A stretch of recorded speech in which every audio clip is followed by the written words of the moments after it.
여러분 혹시 기적을 경험해 보셨습니까? 기적의 사전적인 의미는 기적이란 첫째, 상식으로는 생각할 수 없는 기이한 일. 두 번째 정의로는 신에 의해서 행해졌다고 믿어지는 불가사의한 현상을 말합니다. 저희 와이프는 중학교 때 방에서 기도하고 눈을 떴는데 방에 예수님이 와 계셨고 예수님을 눈으로 봤어요.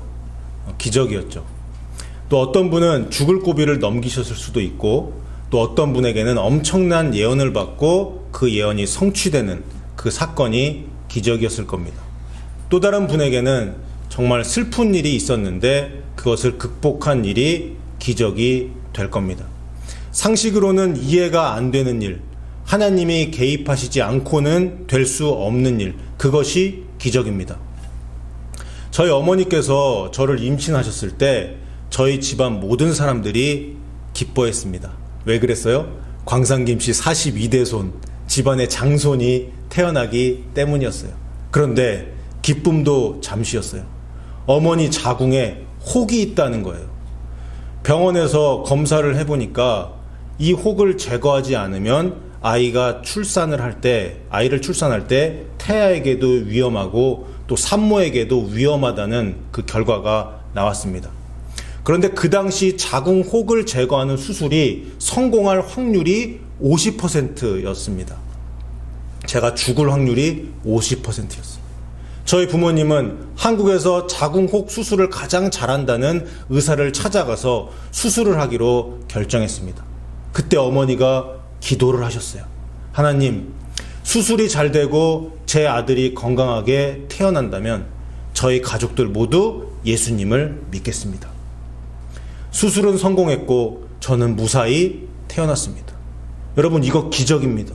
첫째, 수술이 성공하고 제가 건강하게 태어난 것이 기적이고, 둘째, 우리 집안이 이 사건을 계기로 예수님을 믿게 된 것이 기적이에요. 셋째, 제가 무사히 태어나서 지금 이 시간 여러분을 만나게 된 것이 기적입니다. 믿습니까? 사랑하는 여러분, 성경은 기적의 책입니다. 성경은 하나님의 이야기인데 하나님은 어떤 분이세요? 기적의 하나님이세요. 창세기 18장에 보면 이삭을 약속하신 하나님께서 그 약속을 잘 믿지 못했던 아브라함과 사라에게 이렇게 말씀하십니다. 여호와께 능하지 못한 일이 있겠느냐. 누가복음 1장 37절에서 천사 가브리엘은 예수님의 어머니 마리아에게 이렇게 말합니다. 하나님의 모든 말씀은 능하지 못하심이 없느니라. 여기 NIV 영어 표현이 멋집니다. Nothing is impossible with God. 하나님이 함께 하시면 불가능한 일이 없다.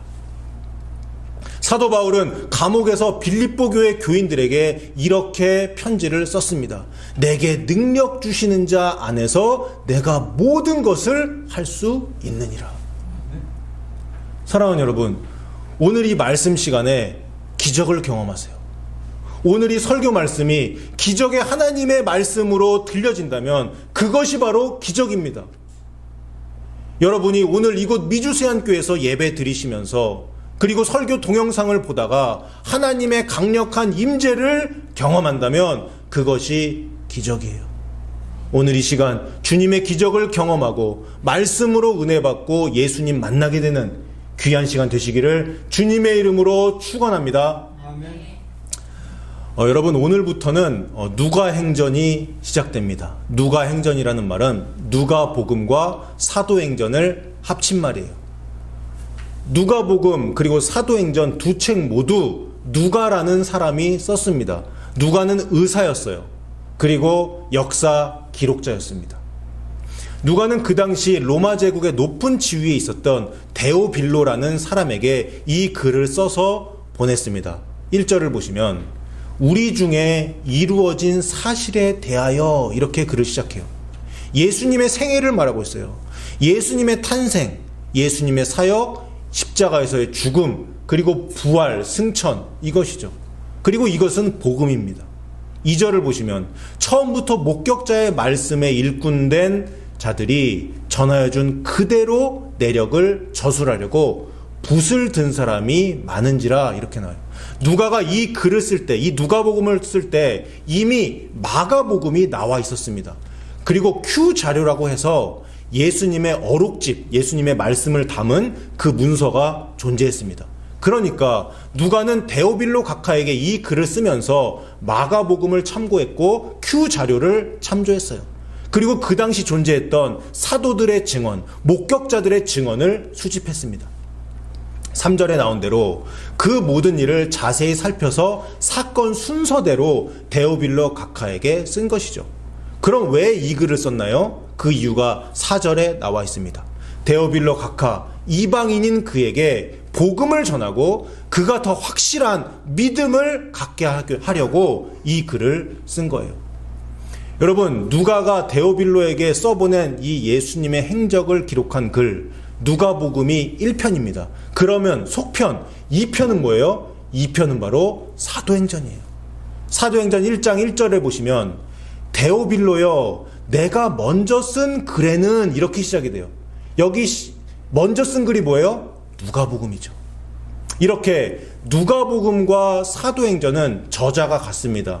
그리고 수신자도 같고 문체도 똑같습니다. 강조점도 비슷해요. 또 내용적으로는 예수님의 행적에서 사도들의 행적으로 이어집니다. 그런데 우리는 이 누가복음과 사도행전을 통해서 기적을 경험할 수 있어요. 왜 그렇습니까? 그 당시에 예수님의 행적을 기록한 수많은 책들이 있었습니다. 그 중에서 누가가 데오빌로 각하에게 개인적으로 쓴 이 글이 성경으로 채택되었습니다. 이게 기적이에요. 또한 누가복음과 사도행전에 예수님과 사도들의 기적 이야기들이 많이 나옵니다. 여러분, 누가복음과 사도행전의 말씀은 우리의 신앙을 한 차원 업그레이드 시켜줄 것입니다. 우리가 누가복음과 사도행전을 읽고 묵상하고 그리고 이에 대한 설교를 들을 때 또한 두 책에 나와 있는 기적의 사건들을 접하면서 우리의 믿음이 강화되고 성장할 것입니다. 그리고 결국에는 말씀이신 예수님을 누가 행전에서 만나게 될 것입니다. 여러분, 우리가 지금 말씀 음독, 소리내서 읽기, 말씀 암송을 진행 중이죠. 주보에 나오고 제가 인터넷에 올립니다. 우리 성도님들도 차에다가 주보를 갖다 놓고 열심히 틈틈이 읽으시고 소리내서 그렇게 암송하시고 하세요. 감사합니다. 그리고 유튜브로 설교를 들으시는 분들 중에서도 말씀 음독 암송에 동참하시는 분들이 계십니다. 지난주에도 댓글을 보고 제가 엄청난 은혜를 받았습니다. 지금까지는 제가 주제 설교를 했죠. 이 주제에서 저 주제로 넘어가고 이렇게 주제 설교를 했는데 사도행전으로 누가복음 사도행전으로 이어지는 강해 설교를 시작합니다. 누가복음 1장부터 24장까지 그리고 사도행전 1장부터 사도행전 28장까지 쭉 설교를 하는 거예요. 그래서 여러분들에게 제안을 드립니다. 이 말씀 음독과 동시에 일주일 동안 누가복음 말씀을 한 장씩 읽으세요. 예습으로 성경을 읽는 겁니다. 다음 주에도 아마 누가복음 1장 뒷부분을 강해 설교할 것입니다. 그렇게 1주 또는 2주에 한 장만을 계속 읽는 거예요. 그렇게 미리 성경을 읽으면서 예습을 하고 설교를 듣잖아요. 설교가 훤히 보입니다. 말씀 이해가 잘 됩니다. 아, 나는 이 부분을 읽으면서 이렇게 느꼈고 성령님이 이런 감동을 주셨는데 목사님은 이렇게 설명을 하시는구나. 아, 그렇구나. 아, 이게 이런 뜻이었구나. 한 주간 또는 두 주간 성경 누가복음 한 장씩을 계속 반복해서 읽고 깊이 묵상하고 그 말씀을 가지고 기도하고 성령님께 질문하고 그 과정을 거치면 어떻게 될까요? 그 말씀과 하나가 되는 거예요. 말씀 속에서 내가 예수님을 만날 수 있습니다. 예수님은 멀리 계시지 않습니다. 예수님은 우리 말씀, 이 말씀 안에서 발견할 수가 있어요. 누가복음 18장 앞부분에 불의한 재판관과 간청하는 과부 비유가 나오지요. 누가복음 18장을 일주일에 100번 읽으면 나도 과부처럼 부르짖는 기도, 간청하는 기도를 하게 되는 거예요. 누가복음 19장에 누가 나옵니까? 누가복음 19장에 삭개오 이야기가 나옵니다. 일주일 동안 19장만 100번 읽고 설교를 들으면 설교를 듣다가 누가복음 19장 안으로 들어갑니다. 예수님이 여리고를 들어가시고 지나가시는 모습이 입체적으로 보인다고요. 왜? 성경을 많이 읽었으니까. 삭개오가 군중들이 많은 그 상황 속에서 뽕나무로 올라가는 모습이 보입니다. 성경 안으로 들어가서 군중이 되는 거예요. 성경을 계속 읽다 보면 삭개오에게 하시는 말씀이 나에게 하시는 말씀으로 들리는 거예요. 또 여러분, 누가복음을 읽으시면서 다른 복음서들과도 비교하면서 읽을 수 있습니다. 하나님은 우리에게 누가복음만 주신 게 아니에요. 마태복음, 마가복음, 요한복음도 주셨어요. 삭개오 이야기를 포함한 몇 가지는 누가복음에만 나옵니다. 하지만 그 외에 많은 다른 이야기들은 마태, 마가, 누가, 요한에 함께 실려 있습니다. 성경에 보면 그 단락을 시작할 때 제목이 붙어 있고 그 제목에 마태는 어디에 나와 있고 마가는 몇 장에 나온다, 이런 설명이 붙어 있습니다. 그렇게 써 있어요. 그러니까 누가복음을 읽으시면서 그걸 보고 마태복음에 어디에 나와 있는지 이런 것도 찾아보면서 다른 부분도 같이 읽는 거예요. 같은 사건을 마태는 이렇게 적었구나, 마가는 이걸 제일 먼저 이렇게 적었구나 라고 이렇게 생각하면서 읽는 거예요.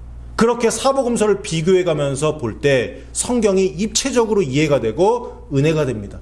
그리고 누가복음에도 구약 성경을 많이 인용합니다. 누가복음 1장에서 세례 요한에 관한 예언들이 어디 나와 있어요? 말라기 3장과 말라기 4장, 그리고 이사야서 40장에 나와 있습니다. 찾아보는 거예요. 그러니까 누가복음 1장을 읽으면서 다른 복음서도 찾아보고 비교해가면서 읽고, 또 구약 성경도 함께 보면서 그렇게 반복적으로 누가복음 한 장을 일주일 동안 계속 읽는 겁니다. 그리고 주일날 예배드리러 오시는 거예요. 인터넷으로 설교를 들으시는 분은 유튜브를 통해서 만나고요. 이렇게 일주일 동안 예습하고 와서 설교를 들으면 어떻게 될까요? 은혜가 될까요? 은혜가 안 될까요? 은혜가 됩니다. 제가 제대로 설교를 준비하고 하나님이 주신 메시지를 그때 선포하면 그 예습한 사람에게는 그 말씀이 살아서 꿈틀꿈틀 움직입니다. 그 말씀이 살아 역사하시는 말씀이 돼요. 말씀의 능력을 경험합니다. 자, 이번 주에 누가복음 1장만 100번 읽고 오세요. 100번이 너무 많으면 60번, 60번 너무 많으면 30번만 1장, 이거 한 장을 읽고 오세요.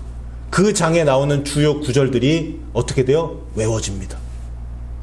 이렇게 예습으로 성경을 읽으시고 설교를 들으시면 누가행전이 정말 잘 이해되고 그리고 말씀의 능력을 경험하게 될 것입니다. 이렇게 말씀의 능력을 경험하시는 저 여러분 되시기를 주님의 이름으로 축원합니다.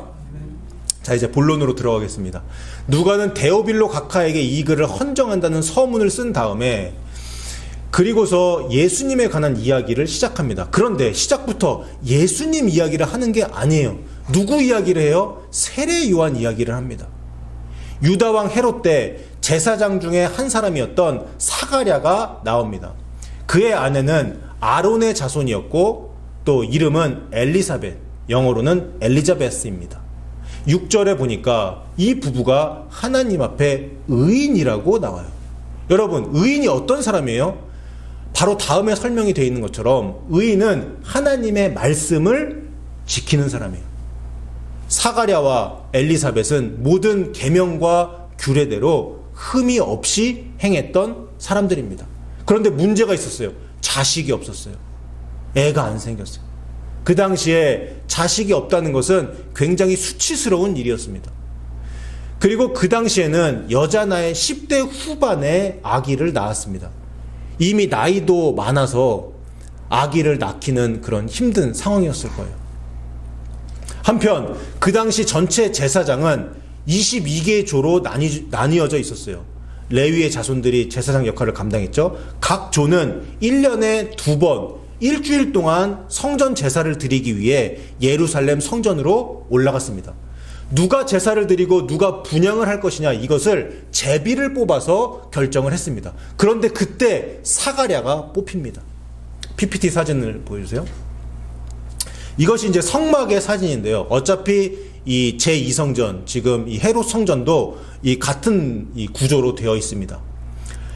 성전에 딱 들어가면 오른쪽에 이 이제 성소가 있는데, 성소의 이 오른쪽에는 이 진설병상, 이 떡상이 있어요. 거기 위에는 거룩한 떡이 올려져 있고요. 그 다음 왼쪽에는 여기 보이죠?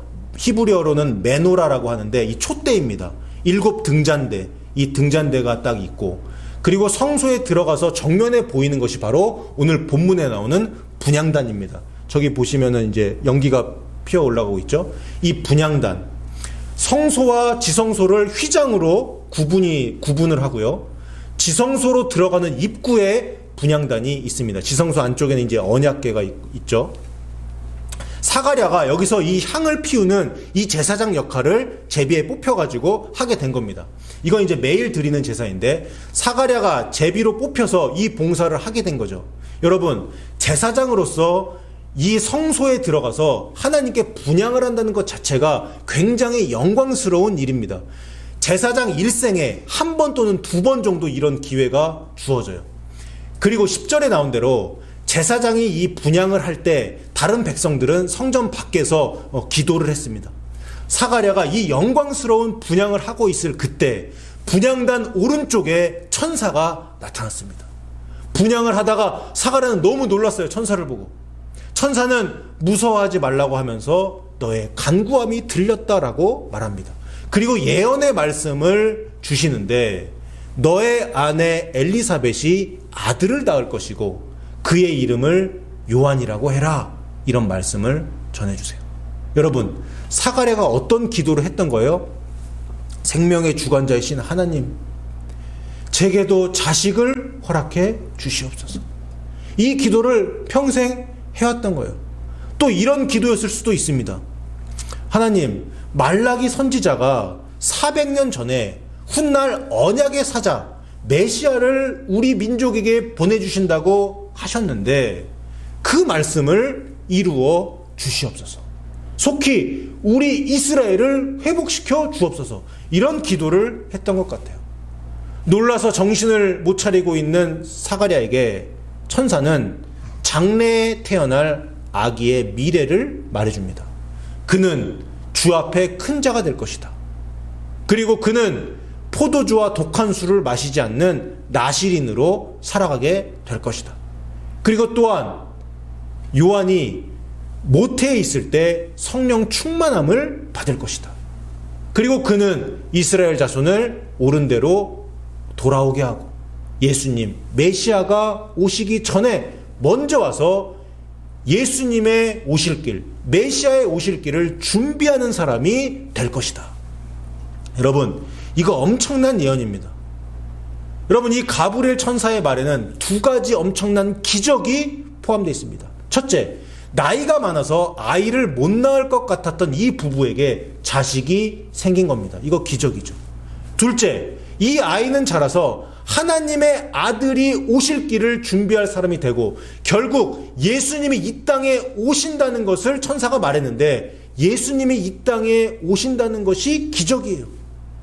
여러분, 하나님의 아들은 하나님이죠. 사람의 아들은 사람입니다. 그래서 하나님의 아들 예수님은 하나님이세요. 그러니까 하나님이 사람의 몸을 입고 이 땅에 오신 것, 성육신, 이것 자체가 기적이에요. 구원이신 예수님이 구원의 길을 열기 위해 이 땅에 오신 것이 기적입니다. 여러분, 믿습니까? 사가랴가 이 엄청난 예언의 말씀을 듣고 어리둥절한 가운데 정신을 차리고 이렇게 천사에게 물어봅니다. 18절에 내가 이것을 어떻게 믿겠습니까? 내가 늙고 아내도 나이가 많습니다. 뒤에 가로치고 이런 거예요. 천사님, 이 예언이 정말 맞다면 제게 은총의 표적을 보여주세요. 여러분, 2주 전에 설교 들으셨죠? 휴거의 표적을 내게 보이소서. 여기서 7단계 패턴이 있다고 말씀을 드렸습니다. 사가랴에게도 정확하게 적용이 됩니다. PPT 넘겨주세요. 첫째, 약속이 있습니다. 믿음의 선조들 아브라함과 사라가 이삭을 낳았고 또 한나가 사무엘을 낳은 그 이야기를 사가랴는 알고 있었을 거예요. 그래, 나에게도 그 약속이 적용될 수 있어. 하나님은 불가능이 없으신 분이야. 그렇게 생각하며 아이를 주실 것이라는 약속을 사가랴는 믿었습니다. 둘째, 그런데 애가 안 생겨요. 아무리 노력해도 소식이 없습니다. 셋째, 그래도 믿어요. 하나님 원망하지 않고 말씀을 행하며 살아갑니다. 오늘 본문에도 사가랴와 엘리자베스는 의인이라고 나옵니다. 그리고 수치스러운 그 상황들을 인내로 버티며 기도합니다. 넷째, 인생에 있어서 한 번 올까 말까 했던 성전에서 분향하는 그 일에 뽑혔는데 성소 분향단 앞에서 가브리엘 천사를 만납니다. 가브리엘 천사는 기도가 응답되었다고 말하며 아이를 낳게 될 것이라고 예언합니다. 그런데 그때 사가랴는 그게 잘 안 믿어져요. 불가능해 보입니다. 의인도 이렇게 믿음이 약해지는 순간이 있는 거예요. 그래서 다섯 번째, 바로 이때 은총의 표적을 구합니다. 천사님, 진짜 우리 부부가 요한이를 낳게 될 것이라면 그에 대한 사인을 보여주세요. 여섯째, 천사 가브리엘이 두 가지로 예언이 이루어질 것이라는 표적을 보여주는데요. 첫째, 하나는 자신의 이름을 밝힌 겁니다. 사가랴야, 내가 누군 줄 아느냐? 나는 가브리엘 천사다. 다니엘 선지자가 만났던 그 가브리엘이라고. 내가 좋은 소식, 복음을 전하기 위해서 하나님이 너에게 나를 보냈다. 그러면서 자신의 이름을 밝히며 표적 하나를 줍니다. 또 다른 표적이 있어요. 또 다른 표적은 사가랴가 벙어리가 되고 귀머거리가 된 것이에요. 믿음이 부족했다는 것에 책망이기도 했지만 이것은 사가랴에게 징표가 된 거예요. 말도 못하고 귀도 안 들리고 얼마나 답답했겠습니까? 그런데 사가랴는 이것을 은총의 표적으로 아기가 태어난다는 것에 대한 사인으로 받았습니다. 제가 2주 전 설교 시간에 뭐라고 했죠? 저는 은총의 표적이 눈물이라고 말씀을 드렸죠. 이유를 알 수 없는 눈물을 흘릴 때 저는 그것을 하나님이 나에게 주신 사인이라고 받아들여요. 임재의 사인, 응답이 될 것이라는 사인입니다.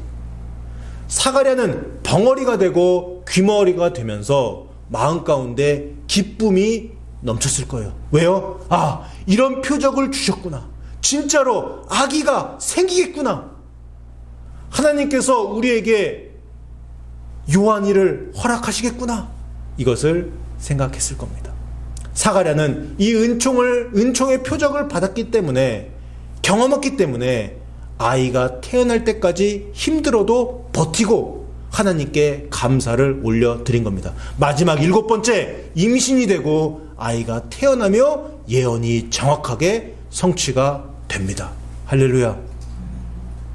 사랑하는 미주세연교회 성도 여러분, 오늘 누가복음 1장 본문의 주인공은 누가도 아니고 데오빌로 각하도 아니고 사가랴 엘리사벳도 아니에요. 가브리엘 천사도 아닙니다. 그럼 누가 주인공이에요? 오늘의 주인공은 세례 요한입니다. 여자가 낳은 자 중에 가장 큰 자, 세례 요한입니다. 그래서 오늘 설교의 주제는 세례 요한이 예수님의 오실 길을 준비했던 것처럼 우리도 세례 요한처럼 주님의 다시 오실 길, 그 길을 준비하자 이겁니다. 이사야 40장 3절을 우리 다 함께 읽어보겠습니다. 시작. 외치는 자의 소리여 이르되 너희는 광야에서 여호와의 길을 예비하라. 사막에서 우리 하나님의 대로를 평탄하게 하라. 아멘. 여기 외치는 자의 소리가 누구예요? 세례 요한입니다. 여호와의 길, 하나님의 대로로 누가 오시는 거예요? 메시아 예수님이 오시는 거예요. 말라기 4장 5절도 함께 읽겠습니다. 시작. 보라, 여호와의 크고 두려운 날이 이르기 전에 내가 선지자 엘리야를 너희에게 보내리니. 아멘. 여기 나오는 엘리야가 누구예요? 세례 요한입니다. 오늘 본문에서는 세례 요한은 엘리야의 심령과 능력으로 사역을 감당한다고 그렇게 나와 있어요. 다음으로 가장 중요한 말씀, 말라기 3장 1절을 함께 읽겠습니다. 시작. 만군의 여호와가 이르노라. 보라, 내가 내 사자를 보내리니 그가 내 앞에서 길을 준비할 것이요 또 너희가 구하는 바 주가 갑자기 그의 성전에 임하시리니 곧 너희가 사모하는 바 언약의 사자가 임하실 것이라. 아멘. 여기 나오는 내 사자, 나의 메신저, 이 사람이 세례 요한입니다. 그가 내 앞에서, 즉 세례 요한이 나 하나님 앞에서 길을 준비할 것이라고 말라기는 예언했어요.